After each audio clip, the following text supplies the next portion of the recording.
అయిన యేసుక్రీస్తు ప్రభు ద్వారా మమ్మలను ప్రేమించి మా బ్రతుకులో నాయన మరి యొక్క బైబిల్ తరగతి ఈ సంవత్సరపు చివరగా మా తండ్రి యొక్క కాలనీ నందు మా తండ్రిది కూడా ఆయన మేము నేర్చుకునేటువంటి కృపను మీరు అనుగ్రహింపచేసి నాయన ఇదిగో ఎలాంటి విపత్తులు మా జీవితంలో ఎదురైనా మరలా తిరిగి పునరింపజేసుకోవడానికి మరలా కొనసాగింపజేసుకోవడానికి మీరు కృప చూపించి మాకెన్నో విషయములను నీ యొక్క గ్రంథము నుండి మాకు నేర్పిస్తున్నందుకు దేవా, కృతజ్ఞతలు దేవా.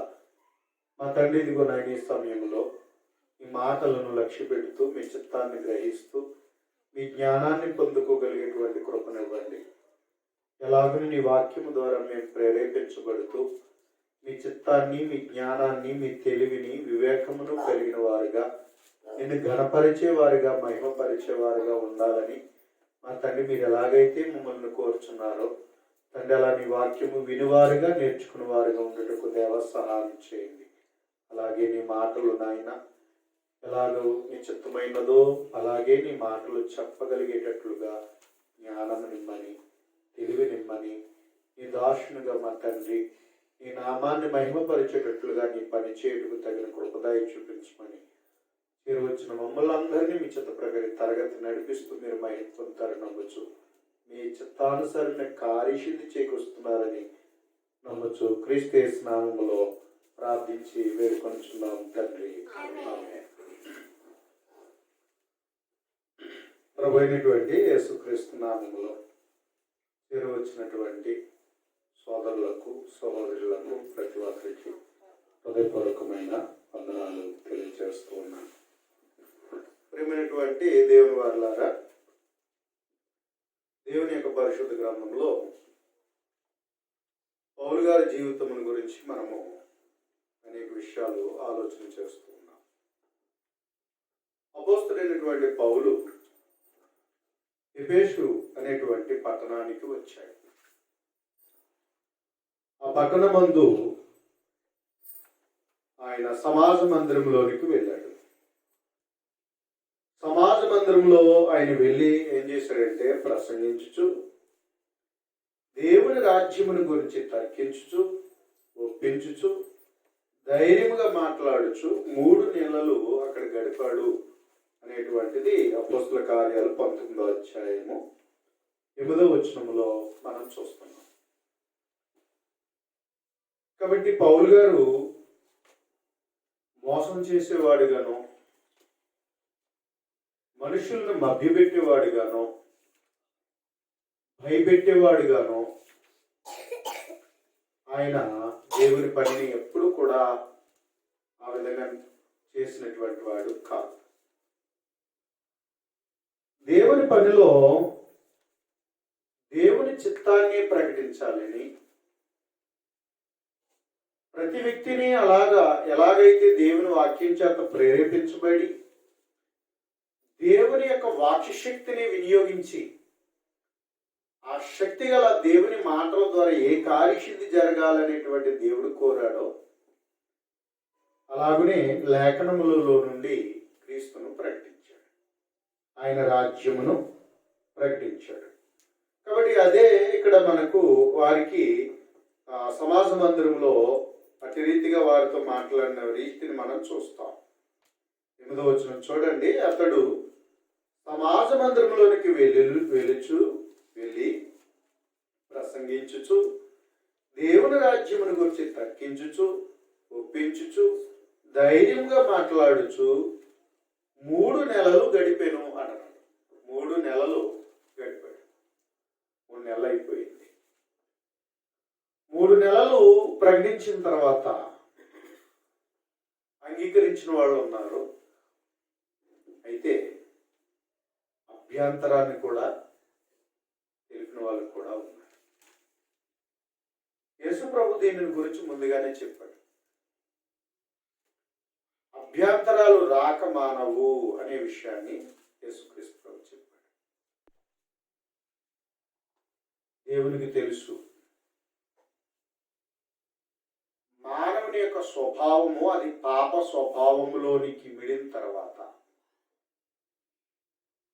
మనిషి లోక సంబంధమైన వాటిలో ఇమిడిపోతే, అలా బ్రతికితే, ఆ మనిషి ఎంత మొండోడుగా మారిపోతాడో, ఎంత కఠినమైన రీతిలో మానవుడు జీవిస్తాడో ఎవరికి తెలుసు అంటే దేవునికి తెలుసు. ఎందుకంటే ఆయన సర్వజ్ఞానము కలిగిన వాడు దేవుడు. అందుకని ప్రభు అయినటువంటి యేసుక్రీస్తు ఆయన చెప్పిన సంగతి ఏంటంటే, ఏ విధంగా ఉంటుంది అనేటువంటి స్థితిని తెలియచేశాడంటే, అభ్యంతరాలు రాక మానవు. అంటే దేవుని పని వెళ్ళి మీరు చెప్పేయండి, అందరూ మీ తట్టు తిరిగిపోతారు, లేకపోతే వాళ్ళు నమ్మించడానికి ఏమైనా చెయ్యండి అని చెప్పలే అండి. కనుక యూదులు సామాన్యులు కాదండి. యోధా మతములో జీవిస్తున్నటువంటి యూదులు, ధర్మశాస్త్ర సంబంధంగా జీవిస్తున్న యూదులు, వారు చాలా మొండోళ్ళు. కాబట్టి వాళ్ళకి విశదపరచడానికి 3 నెలలు పట్టింది. అంటే ఒక వ్యక్తిని దేవుని యొక్క సత్యములోనికి నడిపింపజేయడానికి 3 నెలలు ఓపికగా, ప్రేమతో, దీర్ఘశాంతంతో, సాధుతత్వంతో పౌలు గారు ఏం చేశారు అన్నట్లయితే వాక్యాన్ని ప్రకటించాడు. ఇలా ప్రకటిస్తున్నప్పటికీ కూడా, ఇలాగా నేర్పిస్తున్నప్పటికీ కూడా అభ్యంతరాలు వచ్చాయి. యేసు ప్రభు దగ్గరే అభ్యంతరాలు వచ్చినాయి కదా అండి. యేసు ప్రభు దగ్గరే ఆయనే వచ్చి ఆయనే బోధిస్తే ఏమొచ్చాయి? అభ్యంతరాలు వచ్చాయి. పరిసయ్యులు, శాస్త్రులు, షద్దుకయ్యులు, మత పెద్దలు, ఏమండి నాటి ఉన్నటువంటి సమాజంలో ఉన్నటువంటి వారందరూ అంత సులభముగా యేసు ప్రభు నమ్మేశారా? నమ్మలేదు కదా, అర్థం చేసుకోలేదు కదా. అందుకే చూచుట మట్టుకు చూస్తారు, వింటు మట్టుకు వింటారు, కానీ వారి హృదయాలు గ్రహించవు అని చెప్పాడు. ఏదైనా ఒక విషయం తేటపరచబడాలంటే, గ్రహించాలంటే హృదయం అనేటువంటి చాలా ముఖ్యమైనది. అందుకే దేవుడు ఏం చెప్తున్నాడు అన్నట్లయితే, హృదయము నాకిమ్ము అని దేవుడు అడుగుతున్నాడు. మనల నుండి దేవుడు కోరేది ఏంటంటే, మనల నుండి దేవుడు ఆశించేది ఏంటంటే, హృదయాన్ని దేవుడు అడుగుతున్నాడు. కానీ మనిషి మాత్రం ఏం చేస్తాడు అన్నట్లయితే దానికి విరుద్ధం. హృదయాన్ని గురించి ఆలోచించేటువంటి వాడు కాదు మనిషి. కాబట్టి ఇర్మియాలో 17వ అధ్యాయం మనం చూసినప్పుడు 9వ వచనం మనం చూస్తే, హృదయము అన్నిటికంటే మోసకరమైనది, ఘోరమైన వ్యాధి గలది. అసలైన జబ్బు గలది ఏంటయ్యా మనిషి జీవితంలో అంటే హృదయం అట. మోసం చేసేదట, ఏమంటే ఘోరమైన వ్యాధి గలదట. ఇప్పుడు దేవునికి దూరమైనటువంటి హృదయం, దేవునికి చోటివ్వనటువంటి హృదయం, దేవునికి చెందనటువంటి హృదయం. కాబట్టి ఆ హృదయము ఏమవుతుంది అన్నట్లయితే మోసకరమైనది. మోసకరమైనది ఇంకేమంటున్నాడు? ఘోరమైన వ్యాధి కలుగుతుంది. దాన్ని ఎంత బాగు చేద్దామన్నా బాగుపడదట. మోసం, సులువుగా మోసపోతాడు మనిషి. నిజమేంటో అబద్ధమేమిటో ఏమండి మనిషి త్వరగా అర్థం చేసుకోలేడు.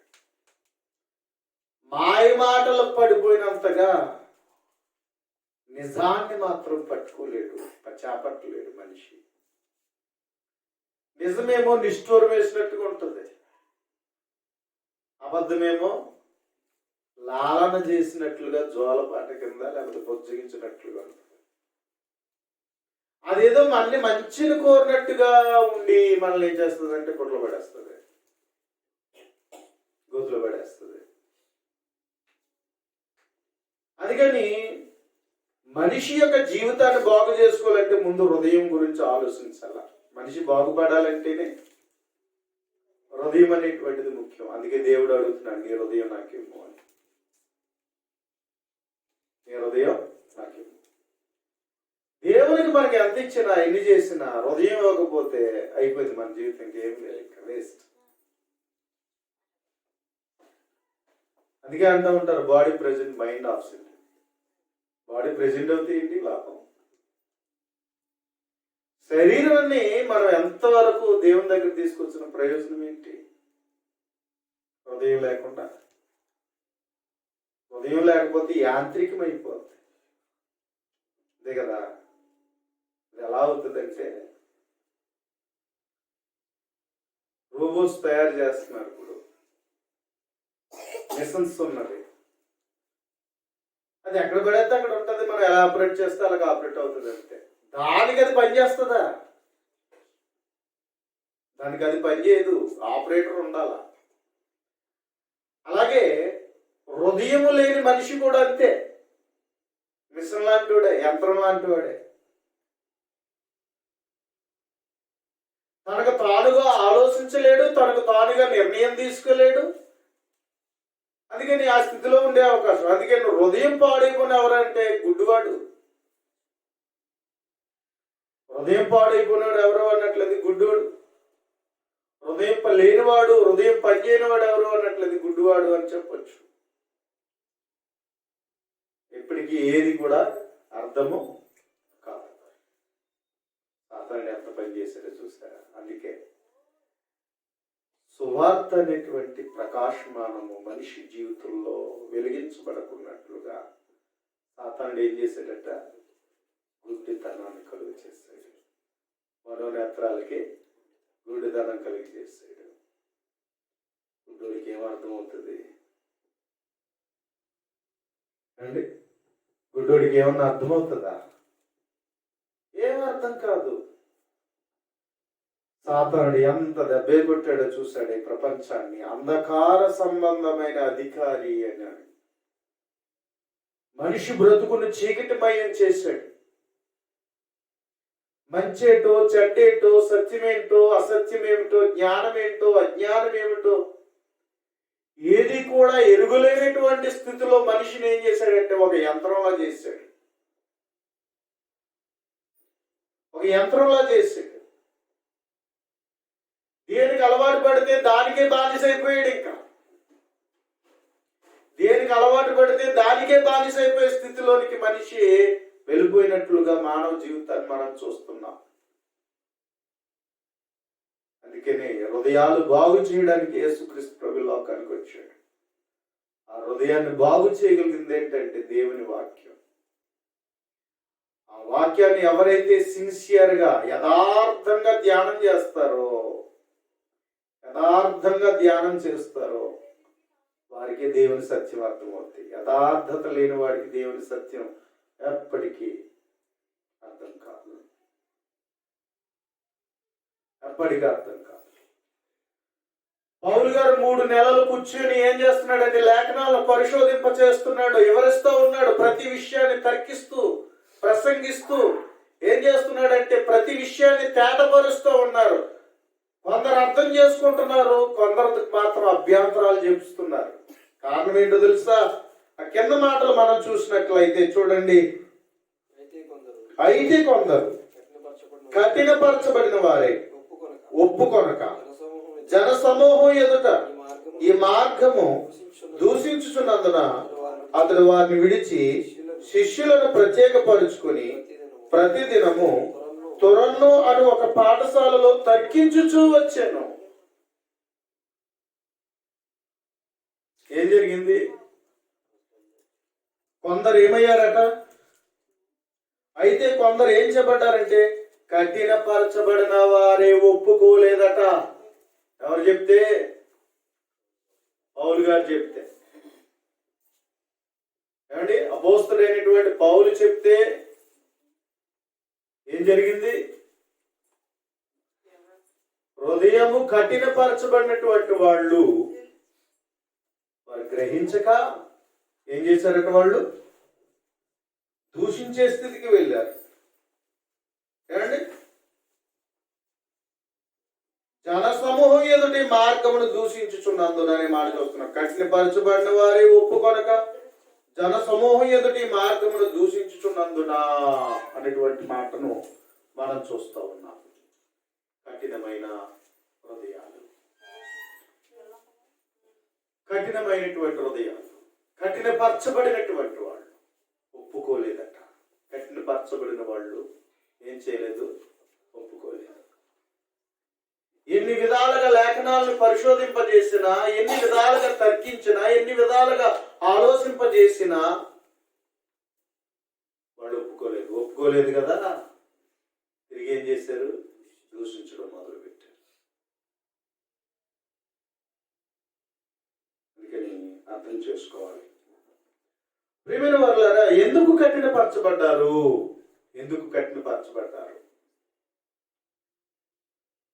ఎందుకు కఠినమైన వాళ్ళు కఠినపరుచుకుని, ఎందుకు వాళ్ళు పౌలు గారు చెప్పిన మాటలు లేఖనాలే కదా బోధిస్తూ ఉంటుంటే, వివరిస్తూ ఉంటుంటే, నేర్పిస్తూ ఉంటుంటే ఎందుకు వారు ఆలోచించలేకపోయారన్నట్లయితే, ప్రియమైన వారులారా, కఠినపరచబడడానికి గల కారణం ఏంటి, ఎందుకు అనేటువంటి ప్రశ్న మనం వేసుకుని దాని కారణాలు మనం ఆలోచన చేస్తే, ప్రియమైన వారులారా, గొప్ప పాఠాన్ని మనము నేర్చుకోవచ్చు. కాబట్టి ఆలోచిద్దాం.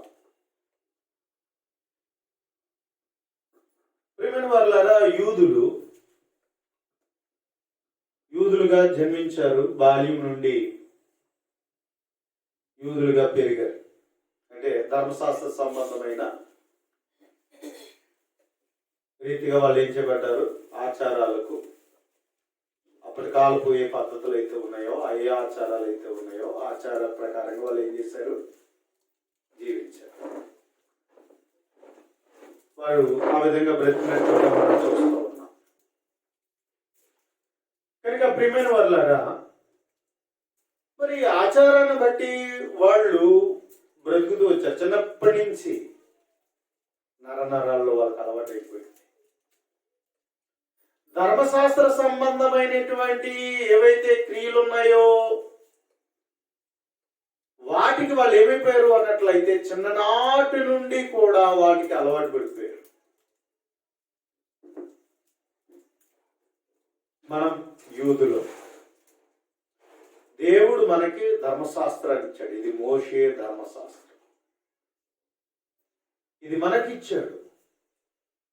సున్నత ద్వారా, ధర్మశాస్త్రం ద్వారా, ధర్మశాస్త్ర సంబంధమైన నీతి విధిని నెరవేర్చడం ద్వారా మనం నీతిమంతులం అవుతున్నాం. తరతరాలకు దేవుడు దీనిని మనకి ఇచ్చేశాడు అనేటువంటి మాటలు వారికి ఏమనిపోయినట్లయితే, బాల్యం నుండి పెరుగుతూ వాటిలో ఏమైపోయారంటే వాళ్ళకి అలవాటు పడిపోయారు. ఎందులో పుట్టినోడు అందులో అలవాట్లు వస్తాయి కదా. ఎందులో పుట్టినోడికి ఆ అలవాట్లు వస్తాయి. ఏ కులంలో పుట్టినోడికి ఆ కుల అలవాట్లు వస్తాయి. ఏ మతంలో పుట్టినోడికి ఆ మత అలవాట్లు వస్తాయి. ఏ ప్రాంతంలో పుట్టిన వాడికి ఆ ప్రాంత సంబంధమైన ఆచారాలకి పద్ధతుల ప్రకారంగా బ్రతుకుతాడు. ఇప్పుడు దక్షిణ భారతదేశంలో పుట్టిన వాళ్ళు దక్షిణ భారతదేశం ప్రకారంగా ఉంటారు. ఉత్తర భారతదేశంలో పుట్టిన వాళ్ళు ఉత్తర భారతదేశంలో ఉంటారు. అలాగే ఇప్పుడు మనం చూసుకున్నట్లయితే మన ఆంధ్రాని మనం చూసుకున్నప్పుడు తెలంగాణకి ఆంధ్రాకి తేడా వస్తుంది. ఆ ప్రాంతానికి కట్టుబాట్లు ఆ ప్రాంతం, ఇక్కడ ఉన్న కట్టుబాట్లు ఇక్కడ. ఆంధ్రలో మళ్ళీ మనం చూసినట్లయితే మధ్య ప్రాంతానికి వెళ్ళిపోయాం అనుకోండి, అదొక కట్టుబాటు. మళ్ళీ అందులోని కోనసీమ ప్రాంతానికి వెళ్ళాం అనుకోండి, అక్కడ ఉన్న కట్టుబాట్లు.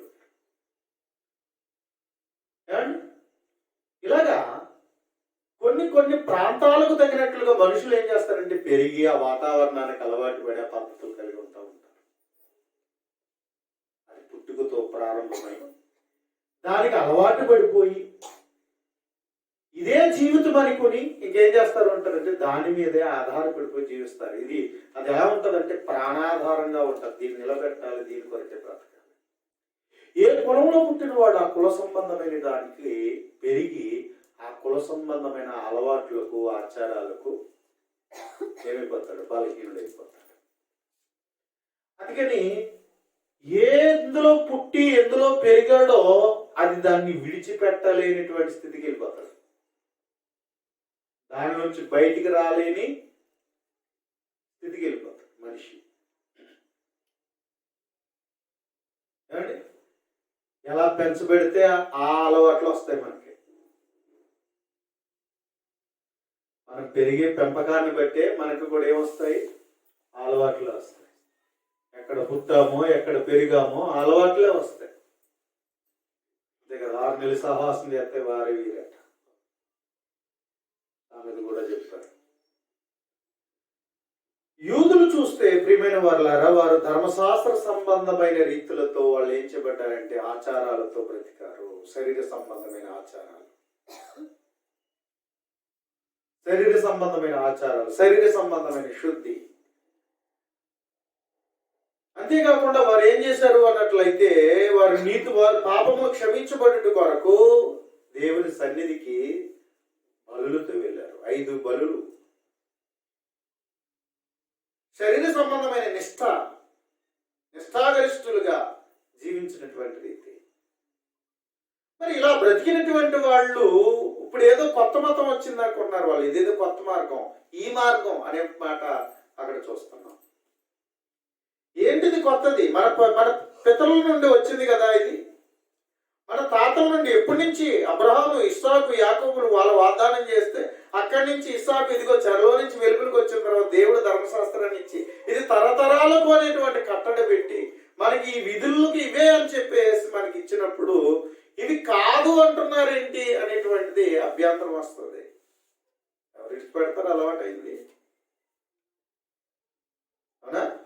ఎవరు విడిచిపెడతారు? అందుకని వాళ్ళకి అర్థమవుతుంది తప్ప చెప్పబడుతున్న విషయం గ్రహించడం కొంచెం కష్టమే. అందుకని వాళ్ళకున్న నమ్మకాల నుండి మార్చడం కష్టమే. ధర్మశాస్త్ర సంబంధమైన నమ్మకాలు ఉన్నాయి వాళ్ళకి, అవునా?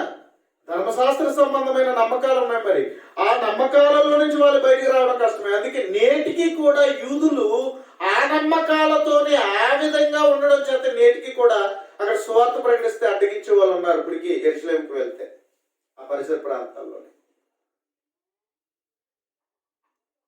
ఇప్పటికీ యూదులుగా ఉంటారు. ఇప్పటికీ వాళ్ళు యేసుక్రీస్తుని అంగీకరించరు.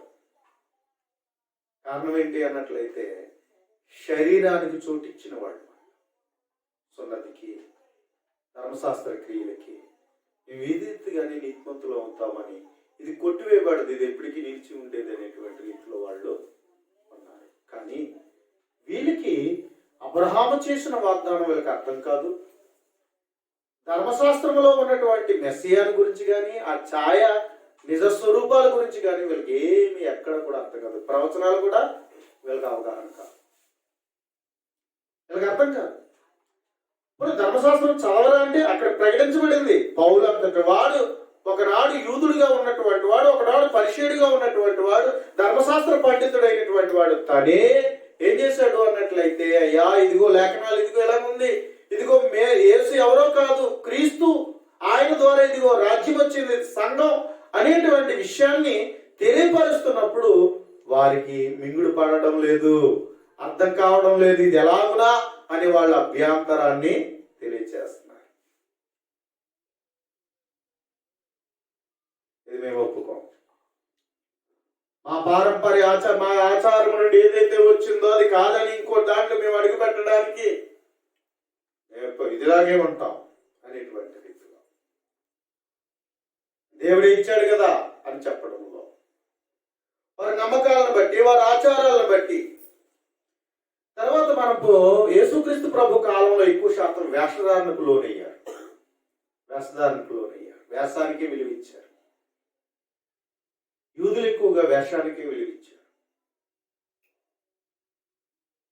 కాబట్టి అందుకని వాళ్ళు చెంగులు పెద్దవి చేసుకోవడం, వీధుల్లో వందనాలు కొంచెం ఏం చేయబడ్డాయి అన్నట్లయితే ఇలాంటి కొన్ని పితృపారంపరమైన ఆచారాలకు విలువిచ్చారు. అంటే మానవులు కల్పించిన పద్ధతులకు ఏం చేశారంటే కొంచెం వాటికి చోటిచ్చారు. యేసుప్రభువు వాటిని ఖండించాడు, వారి వేషధారిని ఖండించాడు. అయ్యో అని బాధపడ్డాడు ఆయన. 23వ అధ్యాయం మత్తయి సువార్తలో ఆయన బాధపడిన రీతిని మనం చూస్తాం. అయ్యో అయ్యో అయ్యో అయ్యో అని బాధపడతాడు. అంటే ఏ స్థితికి వెళ్ళిపోయిందంటే దేవుని నీతిలోనే ఉన్నావు అనుకుంటూ, ధర్మశాస్త్రాన్ని పాటిస్తున్నావు అని చెప్పుకుంటూ మనుషులు మెప్పుకి వెళ్ళిపోయిన పరిస్థితులకు వెళ్ళాయి. మనుషులకి అనుకూలంగా కనపరుచుకునే నీతి వచ్చింది అక్కడ, దేవుని నీతి కాదు.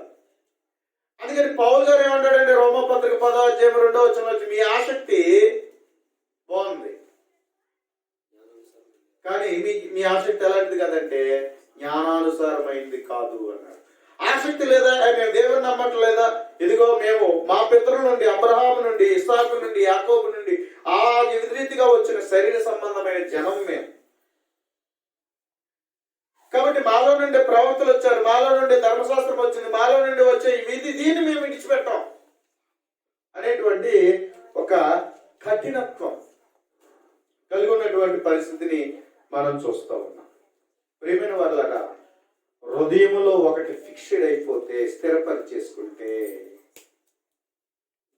హృదయములో ఏదైనా గాఢముగా మనం ఒక నిర్ణయానికి వచ్చేసి, ఒక నిశ్చయతకు వచ్చేసి దానిని కానీ అది అలవర్చుకొని ఇంకా దానిని మనం బలపరిచేసుకుంటే, దృఢపరిచేసుకుంటే ఆ మనిషి ఎంత మొండోడైపోతాడంటే ప్రాణం పోయినా సరే, ప్రాణం మీదకి వచ్చినా సరే, ఎంత నష్టం వచ్చినా సరే, ఏ పరిస్థితి అయినా సరే ఎదురాడటానికే చూస్తాడే తప్ప, లేదా తన ప్రాణాన్ని ఇవ్వడానికన్నా చూస్తాడే తప్ప దానిలోంచి మాత్రం బయటికి రాడు. కాబట్టి ఇప్పుడు ఇక్కడ మనం చూసినట్లయితే వీరి పరిస్థితి ఏ విధంగా ఉన్నది అన్నట్లయితే ఎంత బోధించిన వాళ్ళకి అర్థం కావట్లేదు. ఏమంటాడు అన్నట్లయితే కొరింథీయులకు రాసిన 2వ పత్రిక 3వ అధ్యాయం 14వ వచనం. కొరింథీయులకు రాసిన 2వ పత్రిక 3వ అధ్యాయం 14వ వచనం. మరియు వారి మనస్సులు కఠినములాయను గనుక, వారి మనస్సులు కఠినములాయను గనుక నేటి వరకును పాత నిబంధన చదవబడుతున్నప్పుడు అది క్రీస్తునందు కొట్టివేయబడినని తేటపరచబడక అన్నాడు. వాళ్ళకి తేటపరచబడతలేదు, ఏమీ పాత నిబంధనలు ఉన్నటువంటిది కొట్టివేయబడింది అని. పాత నిబంధనలు ఎంత బాగుంటాయండి ఏమండి? లోక సంబంధమైనటువంటి పండగలు, ఆచారాలు ఎంత బాగుంటాయి. అమావాస్య, పౌర్ణమి, బలులు, ఏమండి, వాయిద్య సంబంధమైనవి ఇవన్నీ కూడా యాజకత్వము, ఇదంతా ఎంత బాగుంటుంది, ఎంత సందడిగా ఉంటుంది. మరి ఇంతలా ఉన్నటువంటి వాటిని విడిచిపెట్టడం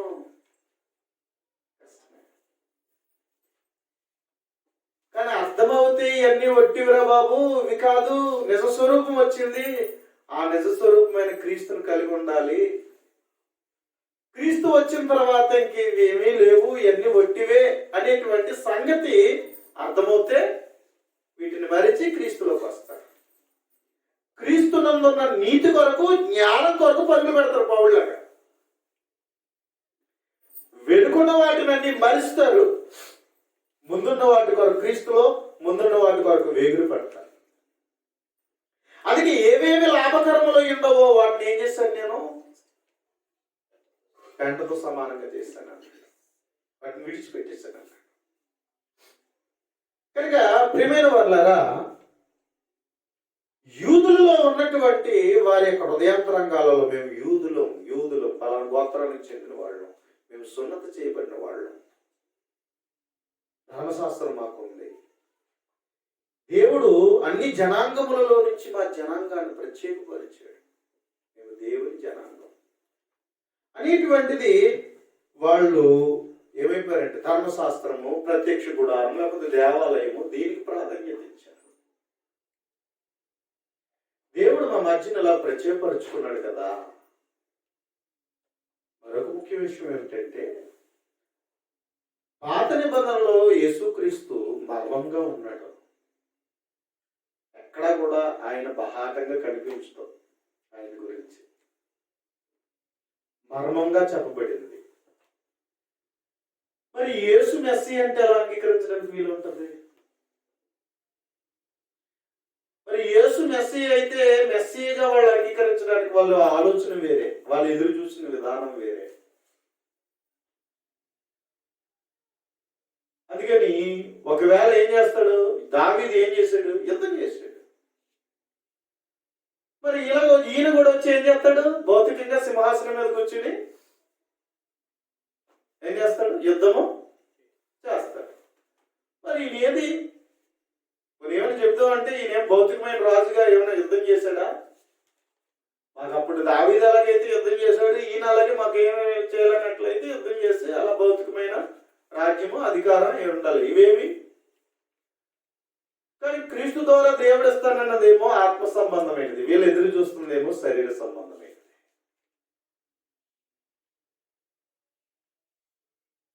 అందుకని శరీరానుసారులు శరీర విషయముల మీదే మనసుంటారు, ఆత్మానుసారులు ఆత్మ విషయముల మీద మనసుంటారు అన్నారు. రోమపత్రిక 8వ అధ్యాయం 4-5 వచనాలు చూస్తాయి.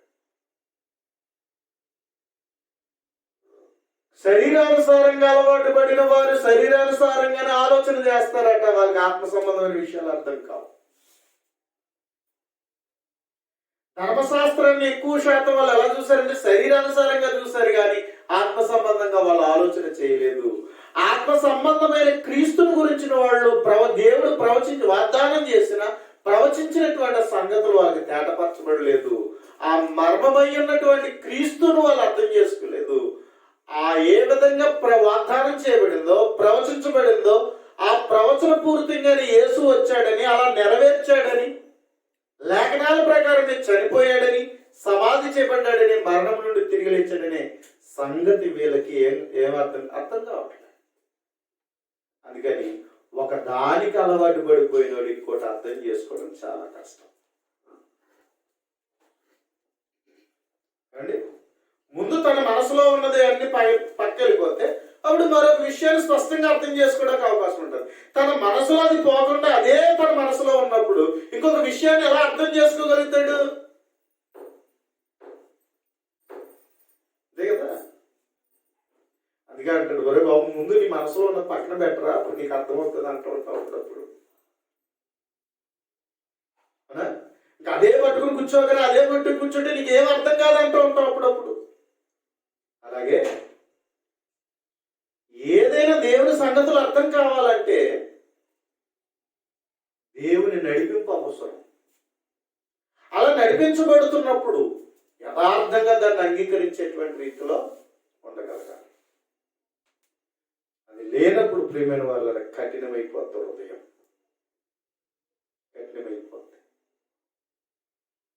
కఠినమైపోతే ఇంకెంత చెప్పినా ఏమి చేసినా అలాంటి సంగతి వాడు చెబుతాడు అనమాట. వాడు చెవిలో ఎంత సంఘం పెట్టి వదినా ప్రయోజనం ఉండదు ఇంకా.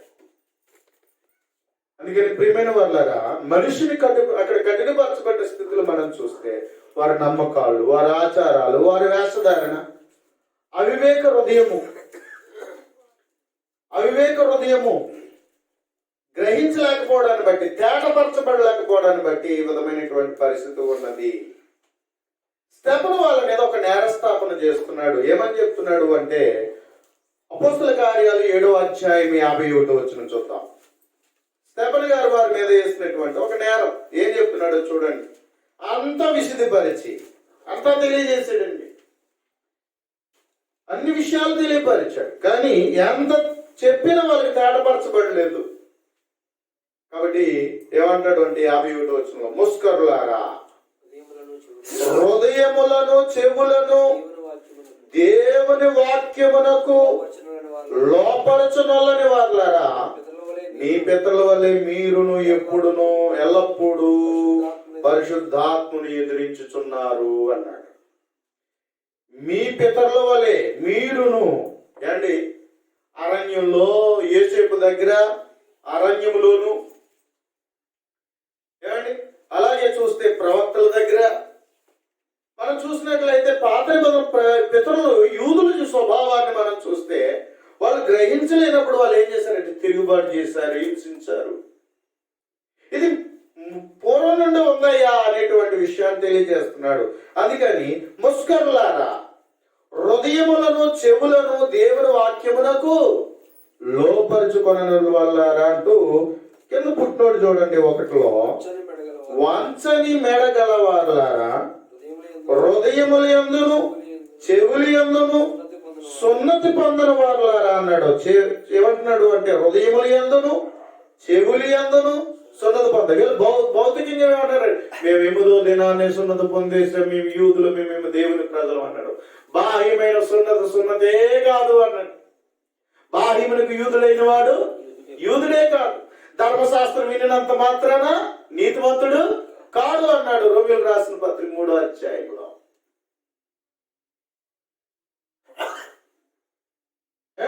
ధర్మశాస్త్రం వినినంత మాత్రాన ఎవరికి ఏం కాదు, నీతిమంతులు కాదు.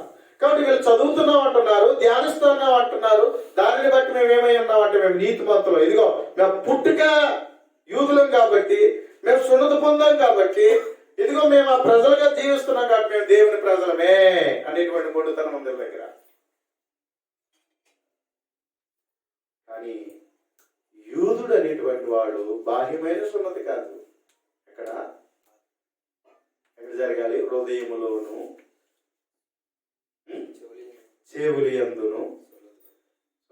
ఎవరికి లోబడినట్లుగా?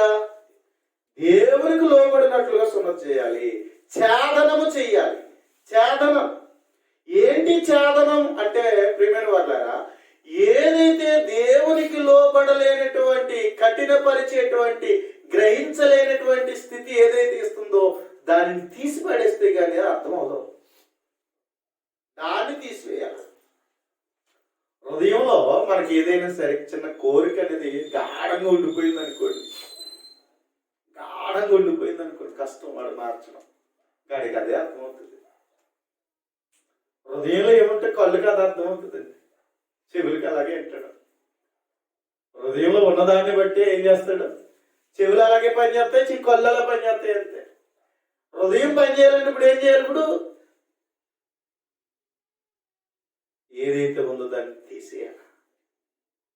తీసేస్తే అప్పుడు తేడాగా కనబడుతుంది. అంతే కదా, కళ్ళకి ఏదో అడ్డం పెట్టుకుని చూడమంటే అడ్డం పెట్టుకుంటే ఏం కనపడుతుంది?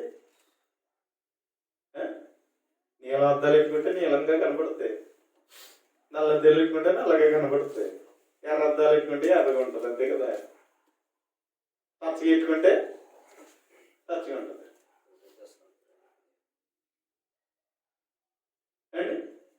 కనుక ప్రియమైనటువంటి దేవుని వారులారా, వీళ్ళు ఏంటంటే వీరి మనస్సులలో, వారి హృదయాలలో వారు కలిగి ఉన్న ప్రకారంగానే క్రీస్తుని చూస్తున్నారు, కలిగి ఉన్న ప్రకారంగానే లేఖనాలని పరిశోధిస్తున్నారు.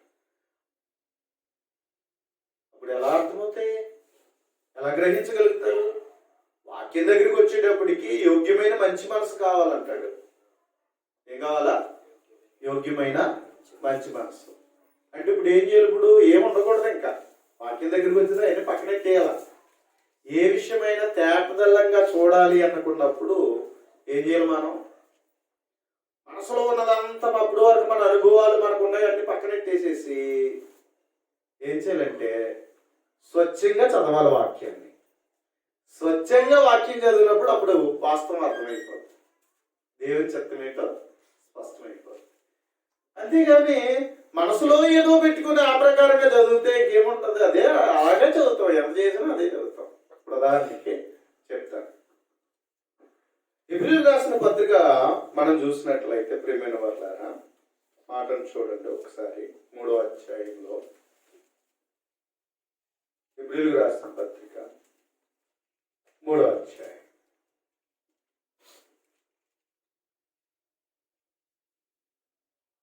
ఎబ్రిల్ రాసిన పత్రిక 3వ అధ్యాయం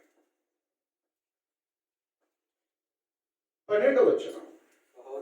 సహోదరులారా, జీవము గల దేవుని విడిచిపోవునట్టి విశ్వాసము లేని దుష్ట హృదయం మీలో ఎవరి యందైనను ఒకవేళ ఉండునేమో అని జాగ్రత్తగా చూసుకోండి. దుష్ట హృదయం ఉన్నవాడికట ఏముండదట, ఏమి రాదు,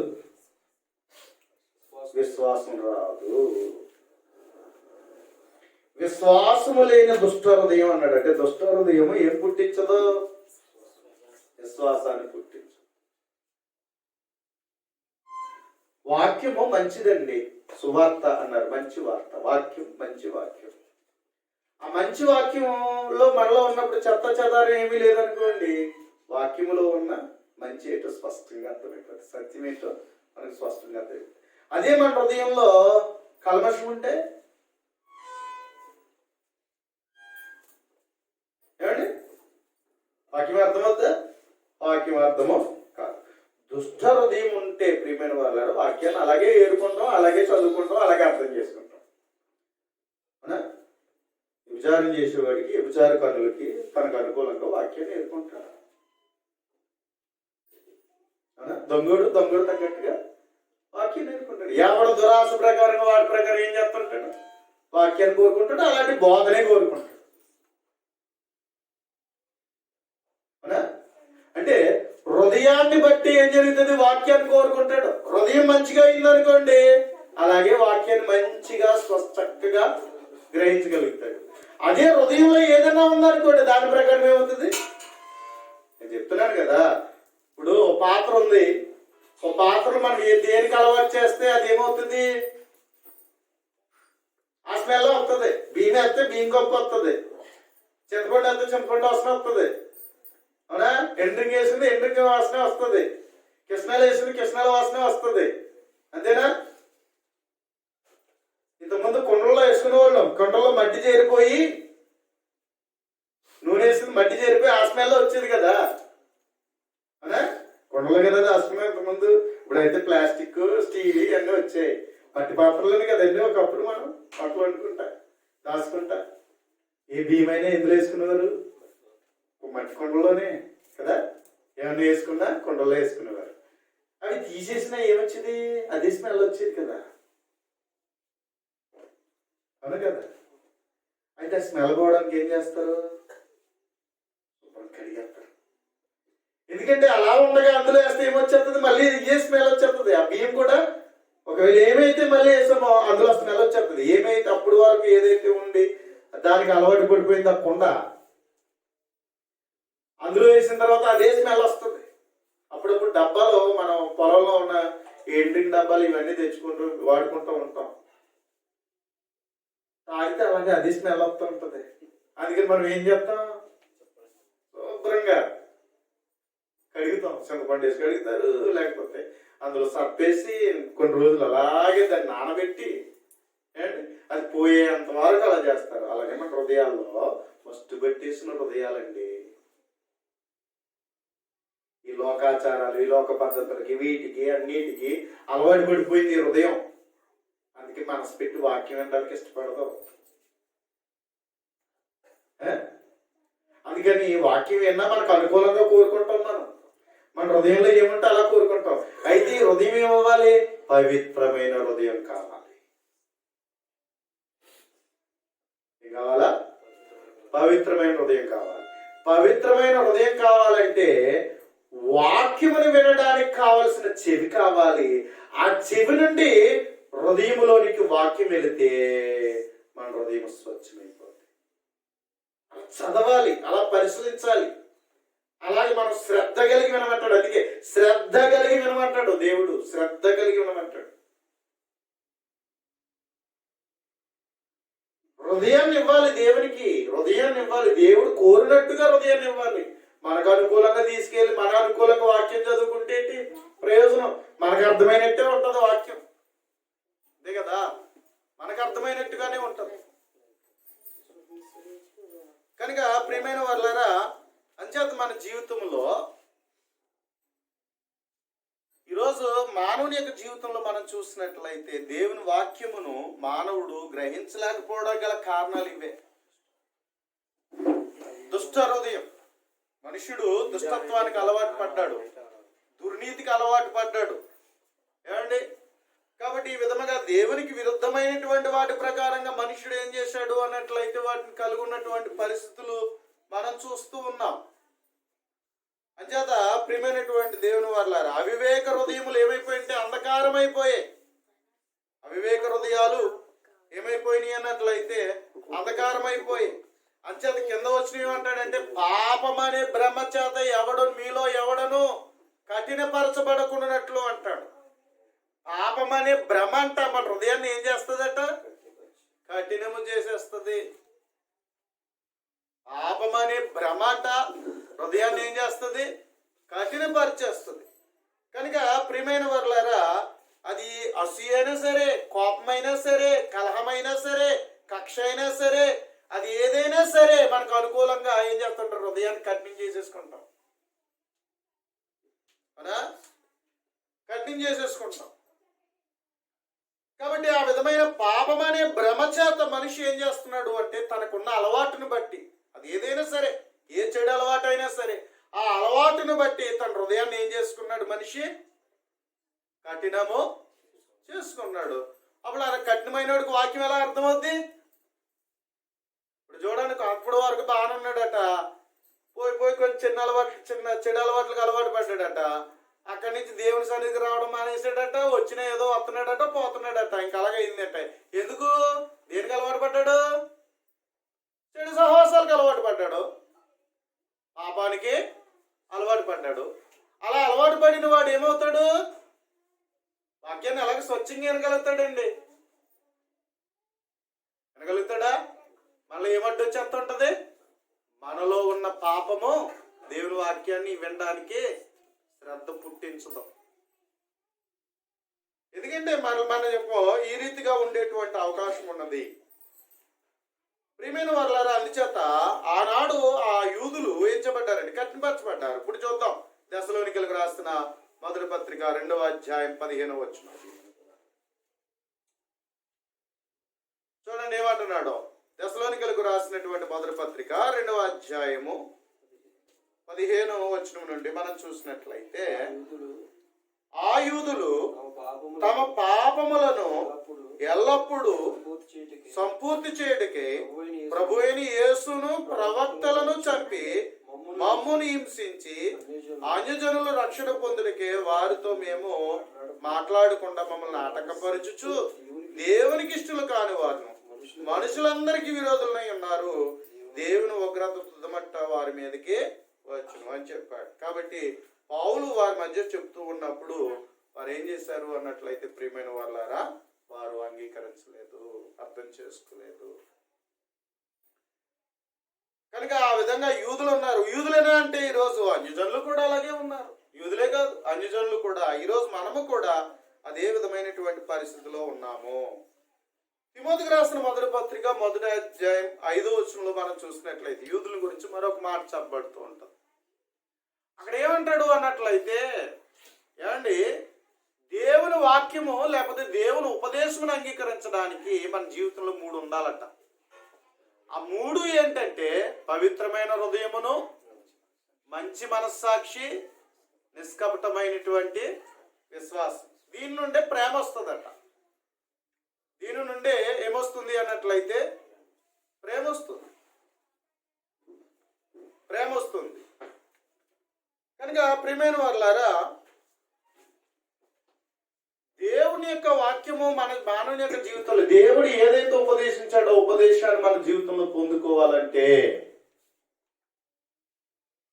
పవిత్రమైన హృదయం కావాలి, మంచి మనస్సాక్షి కావాలి, నిష్కపటమైన విశ్వాసం కావాలి. ఈ 3 కలిగి ఉన్నవాడే దేవుని ఉపదేశానికి న్యాయం చేస్తాడు, దేవుని వాక్యానికి న్యాయం చేస్తాడు. అలాగే దేవుని ప్రేమిస్తాడు, సహోదరులను ప్రేమిస్తాడు. ఈ 3 లేనోడు దేవుడికి న్యాయం చేయడు, దేవుని ప్రేమించలేడు, సహోదరులను ప్రేమించలేడు. అందుకే మనం ఎప్పుడైనా సరే దేవుని దగ్గరకు వచ్చినప్పుడు ఇవి చూసుకోవాలి.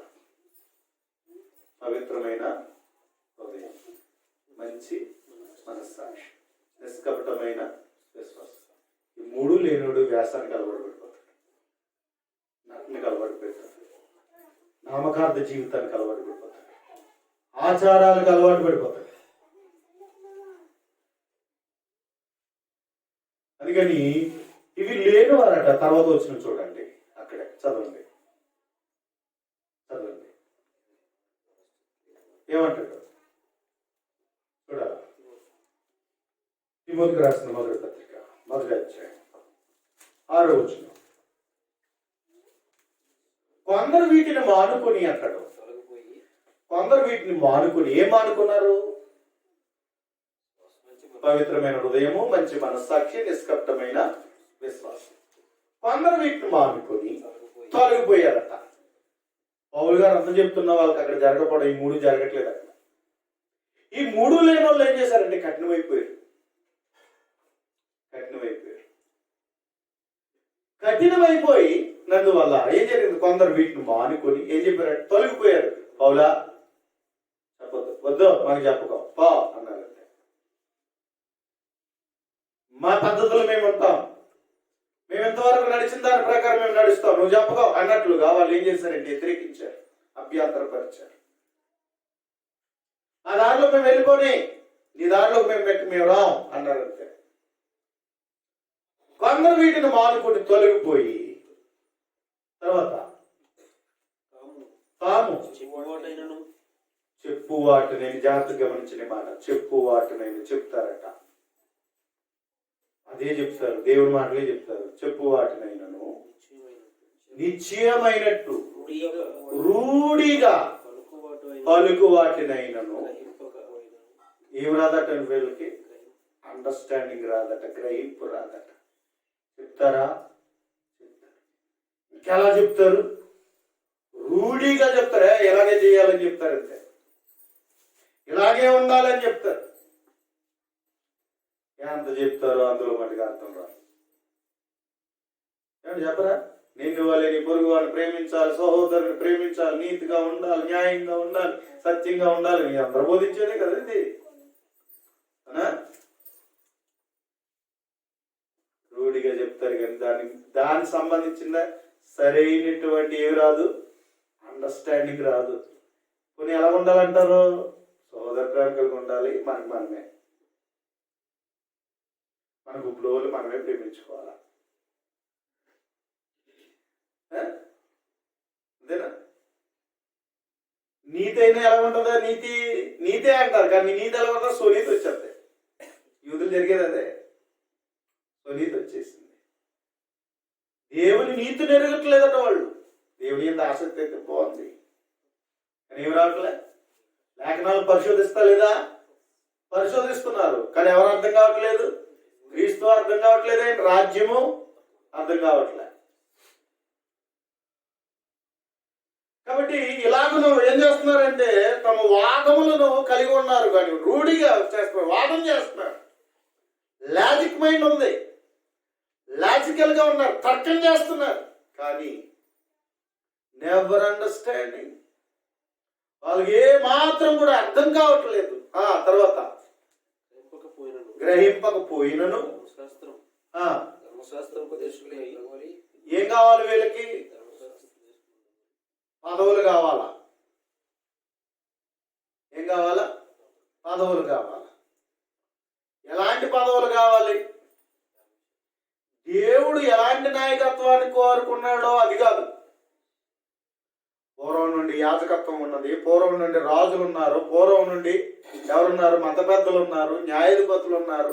మేము ఆ రీతిగానే ఉంటాం. మరి వ్యాసానికి బాగుంటాయి కదా, రాజుగారి కిరీటాలు బాగుంటాయి, యాజకత్వంలో ఉండేటువంటి అంగీలు ఏమండి బాగుంటాయి కదా, ఇవన్నీ కూడా. అంతేకాకుండా దేవాలయ, భౌతికమైన దేవాలయ కట్టడాలు ఎంత బాగుంటాయి. అవునా? ఈ భౌతికమైన కట్టడాలు, భౌతికమైన ఆచారాలు బాగుంటాయి కదా. కాబట్టి గ్రహింపకపోయినను వీళ్ళు ఏం చేస్తున్నారు? ధర్మశాస్త్ర ఉపదేశకులై ఉండగోరి పనికిరానటువంటి నిష్ప్రయోజనమైన ఏ విధమైన ఉపయోగము లేనటువంటి ముచ్చటలకు తిరిగి, ముచ్చటలు తప్ప ఉపయోగం ఉండదు. ముచ్చట్లు అంతే. ముచ్చట్లు ఎంత బాగుంటాయండి, ముచ్చట్లు ఎంత బాగుంటాయి. ముచ్చట్లు చెప్పుకుంటే నిద్ర రాదు కదా మనకి. ముచ్చట్లు చెప్పుకుంటే నిద్ర వస్తుందా? ఎంత బాగుంటుందో. ముచ్చటగా జరిగిందని ఎంత మురిసిపోతూ ఉంటాం మనం కదా. లోక సంబంధం ఏంటి, ఎంత ముచ్చటగా ఉంటాయో. ఎంత చేస్తే ఏంటి ప్రయోజనం? ఎన్ని ముచ్చట్లు వచ్చినాయండి. ఆనాటి యూదులలో ఆ ముచ్చట్ల కోసం వాళ్ళు ఆరాటపడ్డారు. ఈరోజు కూడా మనము యూదులైన వారు కూడా వాళ్ళు ఏం విడిచిపెట్టలేదు. ఏం కోరుకున్నారు వాళ్ళు? ధర్మశాస్త్ర సంబంధమైన ముచ్చటలు. ఈరోజు అన్యజనులైనటువంటి మనము కూడా క్రీస్తులోనికి వచ్చి మనం కూడా ఏం కోరుకుంటున్నాం? ముచ్చట్లు. అంతేనా? యేసు ప్రభు ఏమో ఒక విషయాన్ని తేటపరుస్తున్నాను, బాధపడదు. బైబిల్ ప్రకారంగా మాట్లాడుతున్నాను. యేసు ప్రభు తన జన్మదినాన్ని చేయమని ఎక్కడ చెప్పలేదు, ఎప్పుడు చేసుకోలేదు, అపోస్తలుడు చేయలేదు. ఈ ముచ్చట తెచ్చేసావు. ఎక్కడి నుంచి తెచ్చావు? ఎక్కడి నుంచి తెచ్చావు? ఇది ఎందుకు వచ్చింది? పోనీ యేసుక్రీస్తు ప్రభు ఎప్పుడేమైనా నేను చనిపోయిన తర్వాత బాబు నా కొరకు ఏ విధంగా మీరు కర్మకాండలు చేయండి అని చెప్పాడా? యేసు ప్రభు చేయమన్నాడా? అని చెప్పాడా? బతికొండగా పుట్టినరోజు చేయించుకోలేదు, చనిపోయిన తర్వాత అపోస్తులు కూడా దాన్ని జరిగించలేదే. కానీ ఈరోజు మనకేం కావాలా? వాళ్ళకి ఏమున్నాయి? పండుగలు ఉన్నాయి. మనకి కూడా పండుగలు ఉన్నాయి. సంఘంలోకి వచ్చిన తర్వాత మనకు కూడా ఏం కావాలా? పండుగలు కావాలనుకున్నాం.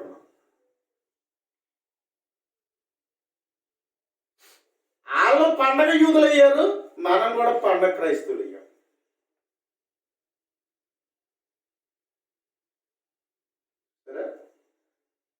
శరీరానికి పట్టింది ఆ జబ్బుంటే వాక్యం చేత సరికాకపోతే లోకంలో ఉన్న ముచ్చట్లన్నీ తెచ్చి సంఘంలో పెట్టేస్తాం మనం.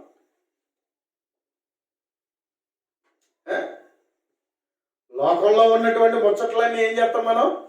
సంఘంలో పెట్టేస్తాం మనం. ఏదైతే దేవునికి ఒకే చేస్తున్నాం కదా, ఇది మన ముచ్చట దేవునికట్ట. ఆలోచించొద్దా? మన ముచ్చట్లు దేవుని దగ్గర ఏంటి? చాలా అసభ్యమైన కార్యక్రమాలు చేస్తున్నారు ఈరోజు నేటి క్రైస్తవులు. వాక్య ప్రకారం చూస్తుంటే సిగ్గేస్తుంది. అయినప్పటికీ మనం గర్వంగా చెప్పుకుంటున్నాం, అత్యాలకు పోతున్నాం.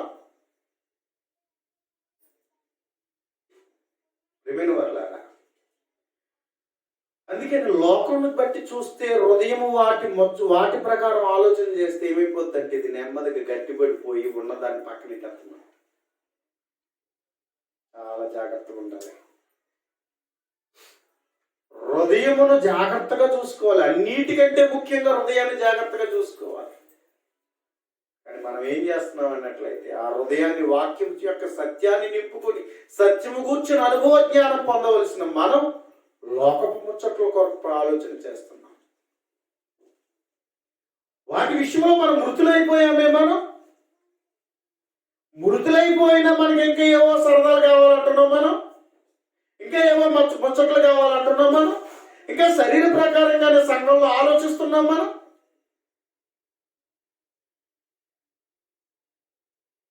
ఆనాడు వాళ్ళు ఎలాగైతే వ్యతిరేకించారు, ఈరోజు పౌలు గారు వచ్చి బోధించిన ఈరోజు అందరూ కూడా వ్యతిరేకించే వాళ్ళు ఉంటారు. ఒరే ఇదేంటారు నాయన, మా కాలంలో లేదు కదా ఆయన చెప్పాడు అనుకోండి. పౌలు గారు మీకు తెలీదు ఎంత ట్రెండ్ అంటారు. కనుక ప్రియమైన వాళ్ళారా, పరిశోధన చెయ్యాలి. యెహోవా గ్రంథమును పరిశీలించి చదువుకొనుడి. దేవుని గ్రంథము, దేవుని చిత్తం ఏమిటో మనం నేర్చుకునేవారుగా ఉండాలి. లోకాన్ని తీసుకుని మనం ఇష్టం, మనకేదో ఉందని, మనకేదో దురాశ ఉందని, మనకేదో నచ్చిందని, మనకు అనుకూలమైన రీతిలో ఈరోజు సంఘంలోనికి తీసుకుని వచ్చి మనం ముచ్చట్లు పెడతానికి కాదు. దేవుని యొక్క మాటను, జీవము గల దేవుని వాక్యాన్ని, దేవుని చిత్తాన్ని, దేవుని సత్యాన్ని యథార్థంగా బ్రతకడానికి మనం నిశ్చయించుకున్నామనే సంగతిని మనం ఎరిగి ఆ విధంగా దేవుని సన్నిధిలో మనం బ్రతకాల. కనుక ప్రియమైన వాళ్ళగా దేవుడు వెదికేది కూడా ఏంటో తెలుసా? ఇర్మియా గ్రంథం 5వ అధ్యాయం. ఇర్మియా కాలంలో ఇటువంటి పరిస్థితులు వచ్చేయండి. ఆ కాలంలో ఏం జరిగింది అన్నట్లయితే 5వ అధ్యాయం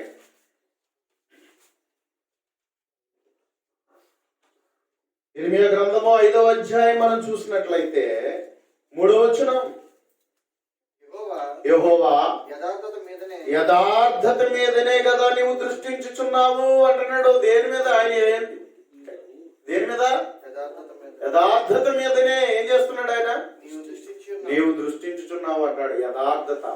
మరి యథార్థతతో ఈరోజు మనం దేవుని వాక్యాన్ని ధ్యానిస్తున్నామా? యథార్థతతోనే మనం దేవుణ్ణి ఆరాధించడానికి ఇష్టపడుతున్నామా? మనం యథార్థంగా ఆయన సేవించేటట్లుగా జీవిస్తున్నామా? మనం ఆ యథార్థత ఉందా? ఆలోచించాలి కదా.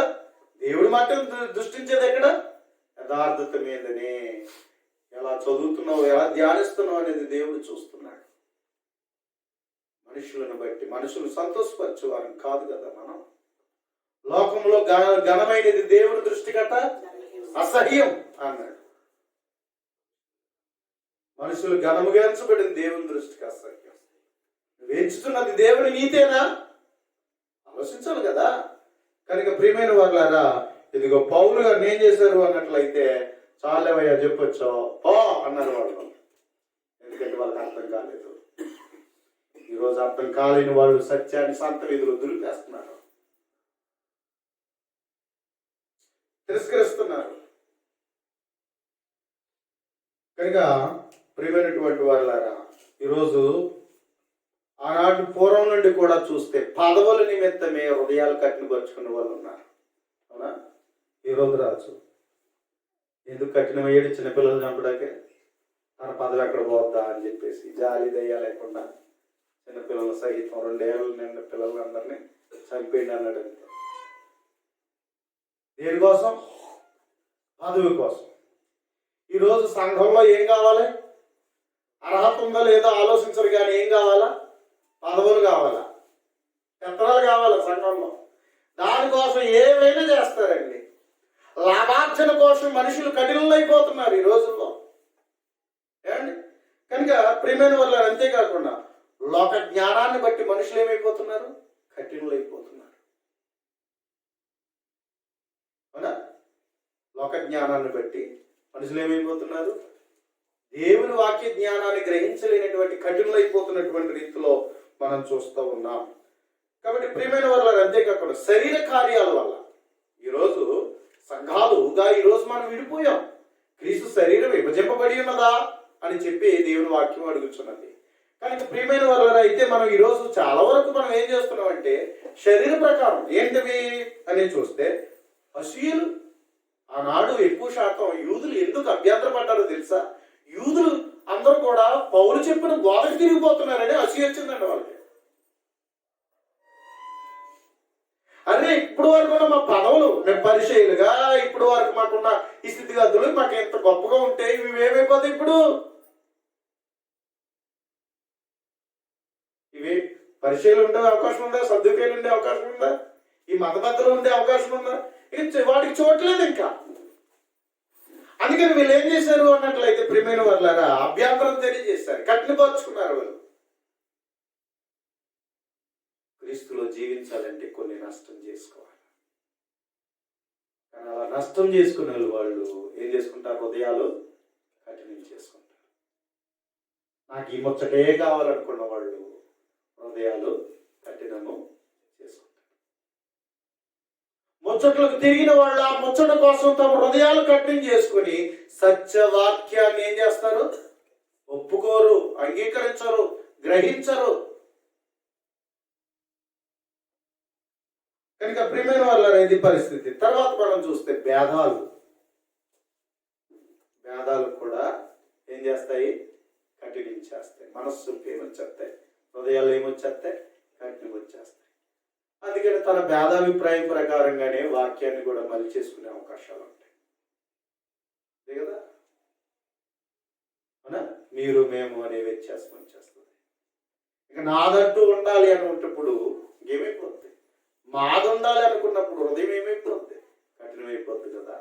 ఆ కఠినత్వంతో ఏం చేసుకుంటాం, సత్యవాక్యాన్ని సరిగా మనము విభజించలే, మనకు అనుకూలంగా వాక్యాన్ని ఏం చేసుకుంటాం, మరి చేసుకుంటాం. కాబట్టి ఆ విధంగా పరిస్థితులు ఏమైనా జరుగుతున్నట్లయితే కఠినత్వం వస్తుంది. కలహాలు కూడా, కక్షలు, ద్వేషాలు, ఇవన్నీ కూడా మనిషి హృదయాన్ని ఏం చేస్తాయి, కఠినం చేసేస్తాయి. అప్పుడప్పుడు మనకి ఏదైనా చిన్న సమస్య, నీలాంటి మొక్కను నేను ఎప్పుడు చూడకూడదు అనుకుంటా ఉంటే అక్కడి నుంచి మనకు అనుకూలమైన సంఘానికి వెళ్ళిపోతాం. అరే క్రీస్తు విభజింపబడలేదే, ఐక్యతను కాపాడాలి కదా, ఆ ప్రేమను కలిగి ఉండాలి కదా, దేవుని చిత్తం ఒకటి ప్రకారంగా నిలబడాలి కదా. దీన్ని బట్టి ఇద్దరి మధ్య శరీర సంబంధమైన సమస్యలు వచ్చిన తర్వాత మనం ఏం చేస్తామంటే, వాడు అక్కడ వెళ్తే నేను అక్కడికి వెళ్ళను, నేను ఇంకో చోటకి వెళ్ళిపోతాను అనుకుంటున్నాను అంటే. ఇలా మనం ఏం చేస్తున్నాం, మనకు అనుకూలంగా సువార్తను మలి చేసుకుంటున్నాం, మనకు అనుకూలంగా సంఘమును మలి చేసుకుంటున్నాం, ఆచారాలు పెట్టుకుంటున్నాం, మేము మాది అనేటువంటి వ్యత్యాసతను కలిగి చేసుకుని మనం జీవిస్తున్నాం. ఎప్పటికీ కలవలేని, ఎప్పటికీ దేవుని చిత్తానుసారంగా ఏకీభవించలేని మొండి హృదయాలుగా మారిపోతున్నాం. అవునట్టు కదంటారా? కనుక ప్రియమైన వాళ్ళగా ఇంకేం ఏర్పడుతుంది, ఆ విధేయత. ఎలాగ వాక్యానికి చోటు, ఇంకా వాక్యమునకు చోటు ఇవ్వలేని వాడు ఇంకేముంది, అవిధేయతే కదా. దేవుని మాటను అవిధేయత కలిగినట్టే కదా. కొన్నిసార్లు అతిశయాలు మన హృదయాన్ని ఏం చేస్తాయి, కఠినం చేస్తాయి. భారతదేశంలో కులం అనేది పెద్ద చిచ్చండి. భారతదేశంలో ఆ కులాన్ని నుండి వచ్చిన ఆచారాలు కూడా చాలా దారుణమండి.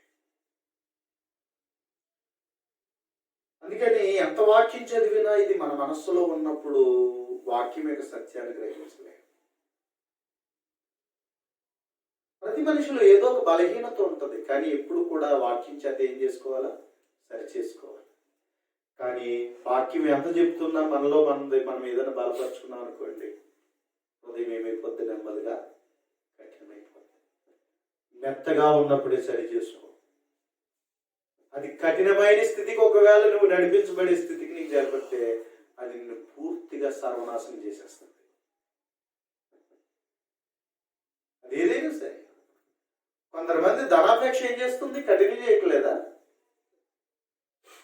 అండి? కాబట్టి అలాగే ఈరోజు ఏ విధంగా మనం చూసినట్లయితే మనిషి యొక్క జీవితంలో ఈ విధమైనటువంటి కారణాలు, బలహీనతలు మనిషిని ఏం చేస్తున్నాయి, కఠినం చేసేసి చివరికి దూరం వేస్తారు. కొంతమంది సత్యాన్ని అంగీకరించిన వాళ్ళు ఉన్నారు, కానీ సంఘంలో ఏం చేయాలట, పట్టించుకోవాలట, ప్రత్యేకంగా చూడాలట, పొగడాలట, తనకు ప్రియారిటీ ఇవ్వట్లేదని కొంతమంది ఏం చేస్తూ ఉన్నారు, ప్రియారిటీ కోసం తప్పిపోయిన వాళ్ళు ఉన్నారు. అంటే ఏం కోరుకుంటున్నారు వీళ్ళు, సంఘంలో నేనంటూ కనబడాలి అన్నట్లుగా కోరుకుంటూ వాక్యంతో ఇవాళ ఏం చేసుకుంటారు, హృదయాల్ని కఠినం చేసేసుకుంటారు. ఎంత వాక్యం చదివినా సరే మనకి ఏదో ఒక బలహీనత, లోక సంబంధమైన బలహీనతలు మనలో చోటు చేసుకుంటాయి. మనకు కొన్ని ఇష్టాలు ఉంటాయి, దేవుని సన్నిధికి వచ్చే కొన్ని ఇష్టాలు ఉంటాయి. ఆ ఇష్టాలు మనల్ని ఏం చేస్తాయంటే సత్యాన్ని నమ్మలేనటువంటి రీతిలో మనల్ని అడ్డగిస్తూ ఉంటాయి. ఇలా అయితే తప్పేంటంటే అది వాదనలోకి వచ్చేసే పరిస్థితులకు వచ్చారు. అవి ఇష్టాలు. నా ఇష్ట ప్రకారం నేను దేవుని మహిమపరుస్తాను, సంతోషపరుస్తాను, ఏదైనా దేవుని ఆరాధించాలి కదా, ఆయన పని చేయాలి కదా అని. అంతే తప్ప వాక్యమును బట్టి సరి చేసుకునే స్థితి మాత్రం లేదు. అప్పుడు మన హృదయాలు ఏం చేసేసుకుంటున్నాం, మనం కఠినము చేసేసుకుంటున్నాం. కాబట్టి ప్రియమైనటువంటి సోదరి సహోదరుల, నీ హృదయాన్ని ఎప్పుడు కఠినం కానివ్వకు. కఠినమైనది నీ జీవితంలో ఏదైనా ఉన్నట్లయితే దాన్ని తుడిచేయి, ఛేదనము చేయి, దాన్ని ఎప్పటికప్పుడు నీలో కడిగేసుకో. దావీదు తన జీవితంలో చేసిన తప్పిదానికి పరుపు తేలినట్లుగా ఏడ్చాలని అలంకారంగా మాట్లాడుతున్నాడు. ఎంత ఏడ్చాడో, నన్ను ఇస్సోపుతో కడిగేయి అంటున్నాడు. విరిగి నలిగిన హృదయం నాకు దయచేయమని అడుగుతున్నాడు. కాబట్టి ప్రియమైన వారులారా, నీలో నాలో ఏదైనా దేవునికి విరుద్ధమైనది, ఆయాసకరమైనది ఏదైనా నీలో నాలో ఉన్నట్లయితే దాన్ని ఏం చేయాలి? మనం ఏం చేయాల? ఏ చిన్నదైనా సరే, చిన్నది అనుకుంటామేమో, పక్క క్రైస్తవులు కంటే నేను కొంచెం బెటర్గా ఉన్నాను పర్వాలేదు అనుకుంటున్నావేమో, నీకు నువ్వే మార్కులు వేసేసుకుంటున్నావేమో, నీకు నువ్వే సమర్థించేసుకుంటున్నావేమో. ఆ సమర్థింపు ఏం చేస్తుంది? నీ హృదయము కఠినము చేసేస్తుంది. కఠినమైపోతే ఇంకెవరు మారుస్తారండి? ఎవరు మార్చగలరు? ప్రారంభంలో ఎంతో భక్తిగా ఉంటున్నాం, ప్రారంభంలో ఎంతో ప్రేమ కలిగి ఉంటున్నాం, ప్రారంభంలో ఎంతో విశ్వాసంగా ఉంటున్నాం. రాను రాను ప్రార్థన చేద్దాంలే, వాక్యమా చదువుతాను, అంతా తెలిసిపోయిందిగా, నేను సీనియర్నిగా. ఇలా మనకు ఏదైనా సమర్థించేసుకుని మనం చేయవలసినటువంటి క్రైస్తవ నియమాలలో వెనకబడిపోయి దిగజారిపోతున్నామేమో చూడు. అలాగే నీ హృదయం ఏమైనా కఠినమైపోతుందేమో. కఠినమైపోతే నిన్నెవరో బలవంతంగా తీసుకురావాలి, కానీ నీకు నువ్వుగా రాలేవు. నీలో ఉన్న ఆసక్తి ఏమైపోద్ది? చచ్చిపోద్ది. మొదట ఉన్న ప్రేమ ఏమైపోద్ది? అందుకని వేషానికి తావివ్వకో. హృదయం కఠినమైపోతే దేనికి చోటు వస్తుంది? వేషానికి చోటు వస్తుంది. ఇంకా మనమే మార్కులు వేసేసుకుంటాం, మనమే సరి చేసేసుకుంటాం, మనమే. అంతేగాని మన లోపాలు ఎప్పుడు మనం సరి చూసుకోలేం. వాక్యం కూడా సరిగ్గా వినలేము, అర్థం చేసుకోలేము. ఇంకా మనం ఏదో ప్రత్యేక మనం చూపించుకోవడం చూసుకుంటాం. చివరికి మనం వేషానికి అలా అలవాటు పడిపోయి చివరికి సాతాను మనల్ని భ్రష్టులు చేసే అవకాశం ఉంటుంది అండి. ఏమైపోతాం? భ్రష్టులు అయిపోతాం. అందుకని ప్రియమైనటువంటి వాళ్ళ వాక్యం ఎప్పుడు కూడా యథార్థంగా చదవాలి. దేవుడు కోరిన హృదయంతో దేవుని వాక్యాన్ని ధ్యానించాలి.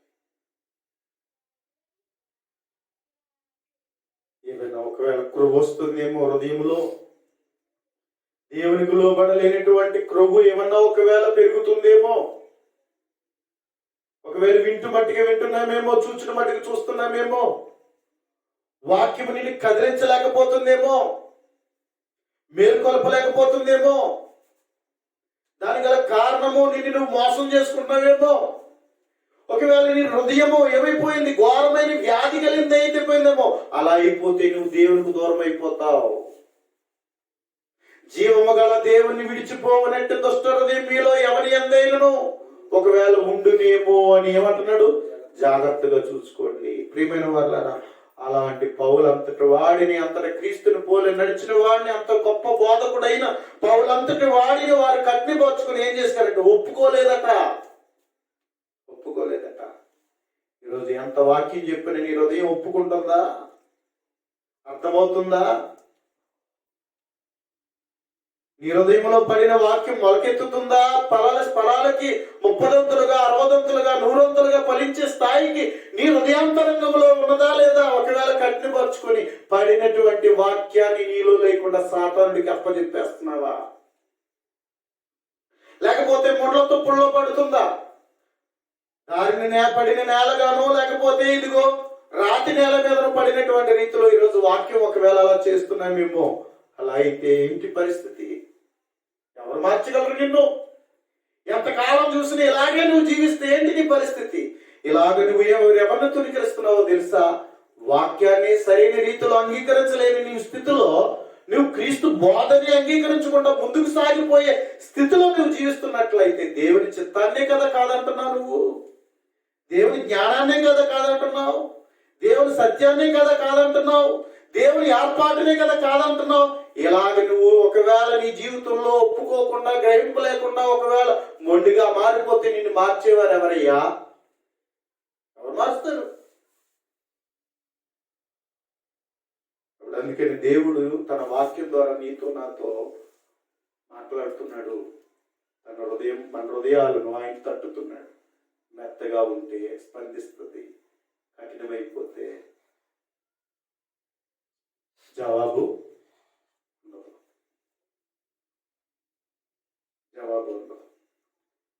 తర్వాత వాళ్ళు ఏం చేశారట? మార్గాన్ని దూషించారట.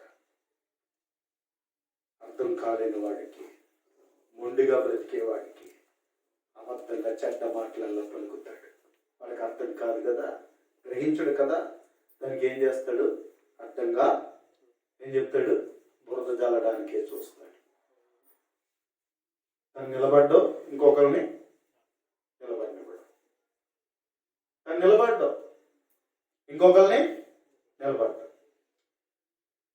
కాబట్టి గ్రహింపు ఏమొస్తుంది అన్నట్లయితే అడ్డం చెప్పే స్థితి వస్తుంది, అల్లరి చేయడం వస్తుంది, తిరగబడటం వస్తుంది, బాధ పెట్టడం జరుగుతుంది. అది వాళ్ళు అదే చేశారు. 3 నెలలు చెప్పి అంత అలా చెప్పితే వాళ్ళకి అర్థం కాకుండా అవులా ఉండదు, ఇక్కడి నుంచి పో అన్నారంతే వాళ్ళు. ఎలా చెడగొట్టారు దీన్ని, ఎవరు వినకుండా ఎలా చేయాలని వాళ్ళు ఆలోచన చేశారు. అలా అల్లరి చేశారు, అలాగే వారు అడ్డం చెప్పారు, చెడ్డ మాటలలో పెరిగారు, బాధ పెట్టారు. ఇక సరే ఇక్కడ ఎంత చెప్పినా ఇంకా అర్థం కాదని పౌలు గారే మార్గం తప్పాడు తప్ప అక్కడి నుంచి వెళ్ళిపోయాడు. కానీ వీళ్ళు మాత్రం ఎంత చెప్పినా, ఎంత బతిమాలకున్నా, ఏది చేసిన వాళ్ళు మాత్రం మారలేదు. కనుక ప్రియమైనటువంటి దేవుని వారులారా, మరి ఈరోజు మనం కూడా ఆలోచించుకుందాం. 2027వ సంవత్సరం మనం ఎప్పుడో పుట్టాం. జీవితంలో ఎంతో ఆయుష్కాలం ఇవ్వబడింది. దేవుడు మన జీవితంలో ఎన్నో సంవత్సరాలు ఇచ్చాడు, ఎన్నో నెలలు ఇచ్చాడు. రోజులు ఈ జీవితంలో దొరికిపోతున్నాయి. రోజు వస్తుంది వెళ్ళిపోతుంది, సంవత్సరం వస్తుంది వెళ్ళిపోతుంది. అవునా? కాలాలు వెళ్ళిపోతున్నాయి. సమయాన్ని సద్వినియోగం చేసుకుంటున్నావా? దేవుని వాక్య ప్రకారం నీ బ్రతుకు నిలబెట్టుకున్నావా? ఆత్మీయంగా ఎంతవరకు ఎదిగో, ఎంతవరకు ఫలించావు? క్రీస్తుతో ఉన్న వారసత్వాన్ని సంపాదించడానికి నీ పరుగు ఎలా ఉంది, నీ ప్రయాసం ఎలా ఉంది, నీ కష్టం ఎలా ఉంది, నీ శ్రమ ఎలా ఉంది? ఒకసారి ఆలోచించు. రేపటి దినాల గురించి అతిశయపడొద్దని చెప్పాడు. ఒకటి, మన జీవితంలో రెండింటికి సిద్ధపడాలి. ప్రభు రాక కొరకు, మరణం కొరకు. ఇవి రెండు ఎప్పుడు వస్తాయో ఎవరికి తెలియదు. అవునా? ఎందుకంటే మన కాలాలు అనుకూలంగా లేవు. వస్తే డెంగ్యూ వచ్చి తీసుకెళ్ళిపోతుంది, వస్తే భయంకరమైన వైరస్లు వచ్చి తీసుకెళ్ళిపోతున్నాయి. ఈరోజు ప్రయాణం చేస్తే ఇంటికి వచ్చేస్తా అన్న ధైర్యం మనకు లేదు. జీవితాలు ఎవరివి శాశ్వతం కాదు. ఈరోజు ఉంటారు, రేపు వెళ్ళిపోయేవాళ్ళు. లేకపోతే ఒకవేళ ఇదిగో కాలంలో పరిస్థితులను బట్టి దేవుడు యేసుక్రీస్తు తన కుమారుడు, తండ్రి అయిన దేవుడు తన కుమారుడిని యేసుక్రీస్తు ప్రభుని పంపించేస్తే మనం అందరం ఎక్కడుండాలి? ఆయన రాకకు సిద్ధపాటు కలిగి ఉండాలి. నీ దివిటి ఎలుగుతుందా, ఆరిపోతుందా? నూనె ఉందా? ప్రియమైన వారులారా, లేకపోతే నీ హృదయం కఠినము చేసుకొని, మోసం చేసుకొని, ఒకవేళ నీ జీవితాన్ని నువ్వు వెనకబడిపోతున్నావేమో, దిగజారిపోతున్నావేమో, ఒకసారి ఆలోచించే. ఈ యొక్క 2021లో ముగింపులో ఉన్న మన జీవితాల్లో ఒక తీర్మానం చేసుకుందాం. లెక్క చెప్పవలసిన దేవుని కంటికి ప్రతిదీ స్పష్టమే. మనం మాట్లాడే మాటకు దేవునికి లెక్క చెప్పాలి, మన ఆలోచనకు దేవునికి లెక్క చెప్పాలి. మనం చేసిన ప్రతి పని, అది మంచి అయినా చెడ్డైనా, దేవునికి లెక్క చెప్పాలి. మన బంధాన్ని గురించి కూడా దేవునికి లెక్క చెప్పాలి. మనము తల్లిదండ్రులకు ఎంత విధేయులమయ్యామో, లోబడ్డామో, ఏమండి? అలాగే భర్తకి ఎంతవరకు మనము లోబడ్డామో, భార్యని ఎంతవరకు ప్రేమించామో, తల్లిదండ్రులుగా మన బిడ్డల పట్ల ఎలా బాధ్యత కలిగి బ్రతికామో, ఇవన్నిటికీ మనం దేవునికి ఎవరికి లెక్క చెప్పాలి? మనం దేవునికి న్యాయాధిపతి ఎదుట అవన్నీ మనం లెక్క పెట్టినప్పుడు ఎక్కడ ఉంటావు? కుడివైపున ఎడమవైపున. నీ హృదయము దోషారోపణ చేయనిదైతే ధైర్యం కలిగి ఉంటావు.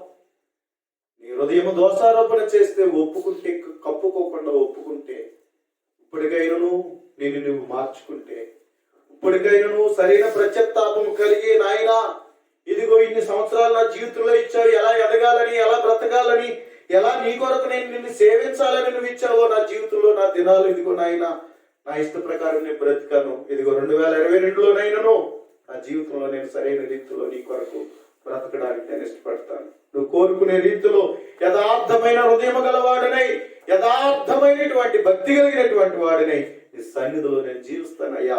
అటువంటి మంచి బ్రతికి, నీ రాజ్యం ఎదిగే బ్రతికి, నీ నీతిని కలిగి ఉండే బ్రతికి, నీ చిత్తానుసారంగా బ్రతికే జీవితాన్ని నాకు ఇవ్వని చెప్పేసి ప్రేమైన వాళ్ళ ఇప్పటికైనాను మన హృదయాలు సరి చేసుకోవడానికి ఇష్టపడదాం. కఠినం చేసుకోవద్దు, కఠినం చేసుకోవద్దు. కఠినం చేసుకుంటే చాలా ప్రమాదం ఉందండి, చాలా ప్రమాదం ఉంది. దాని నుంచి ఏ ఒక్కరు తప్పించుకోలేరు. కనుక రాత్రికాల సమయంలో ఈ 2021 ఈ సోమవారం, ఈ సోమవారం చివరి బైబిల్ తరగతిలో సరైన తీర్మానంతో నూతన సంవత్సరంలో ఒక నూతనంగా దేవుని చిత్తానుసారంగా సరైన తీర్మానాలు కలిగి మన బాధ్యతలు నిర్వర్తిద్దాం. కాబట్టి ఆ విధంగా ప్రతి ఒక్కరూ తీర్మానించుకోగలని, దేవుడికి తగిన హృదయాంతరంగాలు కలిగి దేవుని మహింపరిచే వారికి ఉండాలని కోరచ్చు. నేను మీ అందరికీ హృదయపూర్వకంగా ప్రార్థన చేసుకున్నాం. పరిశుద్ధుడా, దయగలిగినటువంటి తండ్రి, మీకు స్తోత్రములు తెలియజేస్తూ ఉన్నాం. దేవా, అపోస్తలుడైన పౌలు జీవితంలో నుంచి మాకు నేర్పుతున్న పాఠాలను బట్టి నాయన కృతజ్ఞతలు. నాయన ఇదిగో పౌలు వారి మధ్య నిలిచి వారి ఆత్మలు రక్షించాలని, నీ కొరకు సంపాదించాలని, నీ రాజ్యములో పాలు భాగస్తులు కావాలని, పరలోక విషయంలో ఆత్మ సంబంధమైన ప్రతి ఆశీర్వాదం వారు కలిగి ఉండాలనే ఉద్దేశంతో నీ ప్రేమను కలిగి వారికి బోధిస్తున్నప్పుడు, తగ్గించి వివరిస్తున్నప్పుడు నాయన గ్రహించలేని వారు నాయన కఠిన హృదయులై మా తండ్రి ఒప్పుకొనక నాయనా ఇదిగో మా తండ్రి వ్యతిరేకించారు. అక్కడి నుంచి పౌలు గారిని బయటకు పోమన్నారు.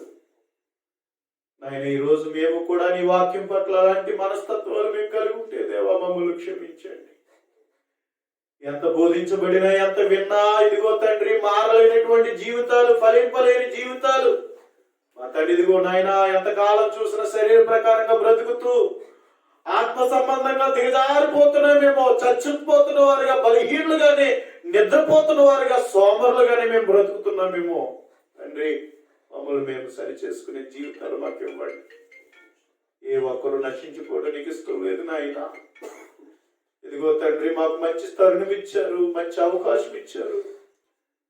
మా దేవ, మా జీవితాల్లో సంపూర్ణమైన సమర్పణ కలిగి మీ చిత్తానుసారంగా రూపాంతరం చెందాలని, మారు మనసు పొందాలని, ఇదిగో తండ్రి మీ రక్షణను కొనసాగించే వారిగా ఉండాలని, మా తండ్రి నీకు ప్రియమైన పిల్లలుగా మేము బ్రతుకుతూ ఎప్పుడు నిన్ను మహిమపరిచే వారిగా ఉండాలని కోరుతున్నావు దేవా.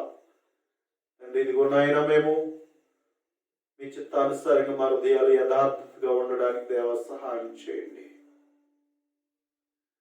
ఈ వాక్యం నా విధంగా స్వీకరించగలిగే కృపనివ్వండి. నీ వాక్యం అందున్నటువంటి మీ చిత్తానికి సంపూర్ణంగా లోపరుచుకునే బ్రతుకులు మాకు దయ చూపించండి దేవా. ఎవరైతే ఉన్నారో అటు వారితో మీరు మాట్లాడండి. అలాగే ఎవరైతే బ్రతుకుతున్నారో వారితో మాట్లాడండి. అంతటను అందరూ మారు మనసు పొందాలి. నువ్వు ఎంతో దీర్ఘశాంతి చూపించి మా జీవితంలో అనేక సంవత్సరాలు ఇస్తున్నావు తండ్రి దేవా. ఇదిగో నాయన మా జీవితంలో మీ చిత్తానుసారం మీరు ఇచ్చిన సమయాన్ని మేము సద్వినియోగం చేసుకుని కృపనివ్వండి దేవా. ఇదిగో నీ కుమారుడు సారూప్యానికి మేము రావడానికి దేవ సహాయం చేయండి. క్రీస్తు యేసునకు కలిగిన మనస్సును మేము కలిగి ఉండడానికి సహాయం చేయండి దేవా. క్రీస్తు యొక్క సంపూర్ణతలో మేము ఉండాలని, పరిశుద్ధులుగా సంపూర్ణం కావాలనేటువంటి జ్ఞానం మాకు ఇవ్వండి. లోబడలేనిటువంటి బలహీనత ఏదైనా మాలో ఉంటే, అర్థం చేసుకోలేని మొండితనం ఏదైనా మాలో ఉంటే, ఇదిగో నాయన మేము దేనికైనా బానిస అయిపోతే ఇదిగో నాయన ఒప్పుకొని విడిచిపెట్టగలిగే జీవితాలు మాకు ఇవ్వండి. దోషారోపణ చేయుచున్న దాన్ని బట్టి ఒప్పుకునే స్థితిని మాకు దయ చూపించండి దేవా. మేము మారడానికి తండ్రి సహాయం చేయండి.